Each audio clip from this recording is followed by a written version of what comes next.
മണ്ണൂരിൽ LDF വീണ്ടും അധികാരത്തിലേക്ക്. CPI മത്സരിച്ച 5 വാർഡുകളിലും പരാജയം. കടുത്ത പോരാട്ടത്തിലൂടെ കരുത്തു തെളിയിച്ച് LDF മണ്ണൂരിൽ വീണ്ടും അധികാരത്തിലേക്ക്. CPI CPM നേരിട്ട് ഏറ്റുമുട്ടിയിട്ടും 7 വാർഡുകൾ പിടിച്ചെടുത്താണ് LDF കരുത്ത് കാട്ടിയത്. UDF 6 സീറ്റ് നേടി നില കൂടുതൽ മെച്ചപ്പെടുത്തി. UDF സ്വതന്ത്രനായി മത്സരിച്ച 3 ലീഗ് സ്വതന്ത്ര സ്ഥാനാർത്ഥികളും വിജയിച്ചു. 12ാം വാർഡിന്റെ സീറ്റ് കാര്യത്തിൽ തെറ്റി 5 വാർഡുകളിൽ മത്സരിച്ച CPIക്ക് ഒരു വാർഡ് പോലും നേടാനായില്ല. LDFന്റെ സ്വതന്ത്ര ടിക്കറ്റിൽ മത്സരിച്ച NCP നേതാവ് SJN നജീബ് വലിയ ഭൂരിപക്ഷത്തിൽ 4ാം വാർഡിൽ നിന്നും വിജയിച്ചു. 5ാം വാർഡിൽ നിന്ന് ലീഗ് സ്വതന്ത്ര സ്ഥാനാർത്ഥിയോട് മത്സരിച്ച മുൻ പഞ്ചായത്ത് പ്രസിഡന്റ് S അനിതയും പരാജയപ്പെട്ടു. കനത്ത മത്സരം നടന്ന 8ാം വാർഡിൽ മുസ്ലിം ലീഗ് നിയോജകമണ്ഡലം സെക്രട്ടറി VM അൻവർ സാദിഖ് വിജയിച്ചു.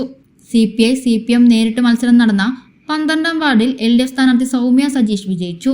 BJPയുടെ 2 സ്ഥാനാർത്ഥികളാണ് വിജയിച്ചത്. 15 വാർഡുകളിൽ LDF 7 പേരാണ് വിജയിച്ചത്. UDFന്റെ 6 പേരും വിജയിച്ചു. BJP 2 വാർഡുകളിലും വിജയം നേടി.